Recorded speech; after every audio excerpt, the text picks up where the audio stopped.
بسم اللہ الرحمن الرحیم۔ السلام علیکم۔ حضرت زینب بنت جیش رضی اللہ تعالیٰ عنہ سے روایت ہے کہ ایک دن رسول اللہ صلی اللہ علیہ وآلہ وسلم ان کے ہاں گھبرائے ہوئے تشریف لائے۔ آپ صلی اللہ علیہ وآلہ وسلم فرما رہے تھے، عربوں کے لیے ایک برائی کی وجہ سے تباہی ہے جو بالکل قریب آ لگی ہے۔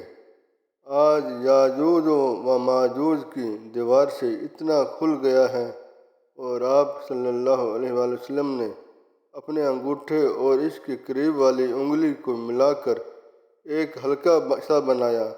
حضرت زینب بنت جیش رضی اللہ تعالیٰ عنہ نے یہ سن کر پوچھا، اے اللہ کے رسول، کیا ہم نیک لوگوں کی موجودگی میں بھی ہلاک کر دیے جائیں گے؟ آپ صلی اللہ علیہ وآلہ وسلم نے فرمایا، ہاں، جب بدکاری بہت بڑھ جائے گی۔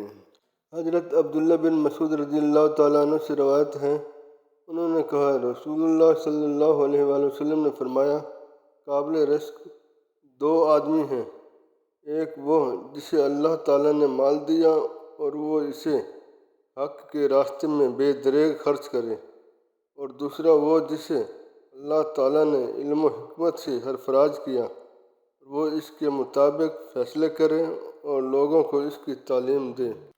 حضرت ابو ہریرہ رضی اللہ تعالیٰ عنہ سے روایت ہے، وہ نبی کریم صلی اللہ علیہ وآلہ وسلم سے بیان کرتے ہیں کہ آپ صلی اللہ علیہ وآلہ وسلم نے فرمایا، یقیناً تم عن قریب حکومتی عہدے کا لالچ کرو گے، اور ایسا کرنا تمہارے لیے قیامت کے دن باعث ندامت ہوگا۔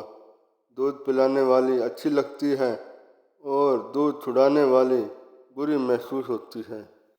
حضرت عبدالرحمن بن سمرہ رضی اللہ تعالیٰ عنہ سے روایت ہے، انہوں نے کہا، رسول اللہ صلی اللہ علیہ وآلہ وسلم نے مجھے فرمایا، اے عبدالرحمن، حکومتی عہدہ مت طلب کرنا، کیونکہ اگر تجھے طلب کرنے پر کوئی عہدہ ملا تو تم اس کے حوالے کر دیے جاؤ گے، اور اگر تمہیں طلب کیے بغیر کوئی ذمہ داری ملی تو اس میں تمہاری مدد کی جائے گی، اور اگر تم کسی بات پر قسم اٹھاؤ پھر اس کے سوا کسی دوسری چیز میں بہتری دیکھو تو اسے کر لو اور اپنی قسم کا کفارہ ادا کرو۔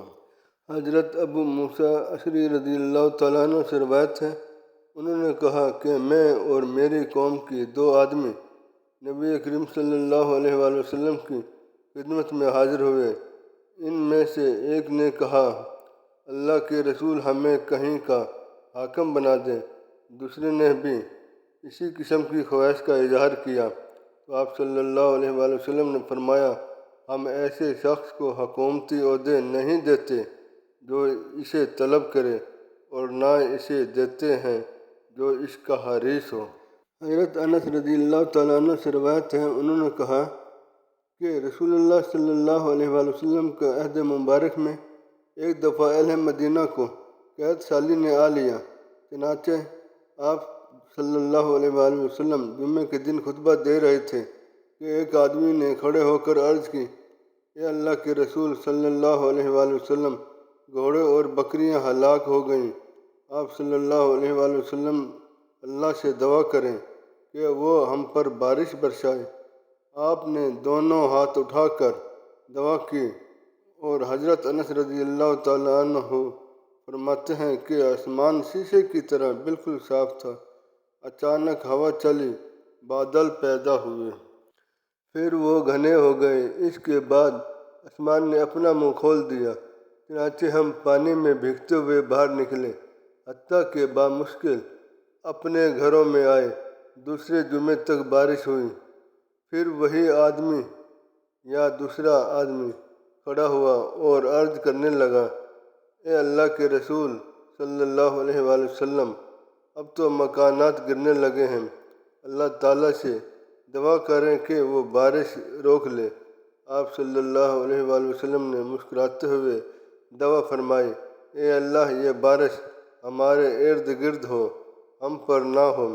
حضرت انس رضی اللہ تعالیٰ عنہ نے کہا، میں نے جو نظر اٹھائی تو دیکھا کہ اسی وقت بادل پھٹ کر مدینے کے ارد گرد ایسے ہو گیا گویا تاج ہے۔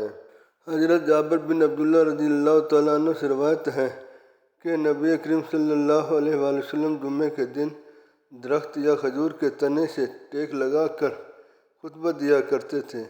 انصار کی ایک عورت یا مرد نے کہا، اے اللہ کے رسول صلی اللہ علیہ وآلہ وسلم، ہم آپ کے لیے ایک ممبر نہ بنائیں؟ آپ صلی اللہ علیہ وآلہ وسلم نے فرمایا، ٹھیک ہے، تمہاری مرضی۔ تو انہوں نے آپ کے لیے ایک ممبر تیار کیا۔ پھر جب جمعے کے دن آیا تو آپ خطبہ دینے کے لیے ممبر کی طرف منتقل ہو گئے اور کھجور کا تنا بچوں کی طرح سسکیاں لے کر رونے لگا۔ نبی کریم صلی اللہ علیہ وآلہ وسلم نے ممبر سے اتر کر اسے اپنے سینے سے لگا لیا تو وہ اس بچے کی طرح ہچکیاں بھرنے لگا جسے چپ کرایا جاتا ہے۔ آپ صلی اللہ علیہ وآلہ وسلم نے فرمایا، وہ خشک تنا اس لیے رونے لگا تھا کہ وہ اپنے پاس ذکر الہی سنا کرتا تھا جو ترک ہو گیا۔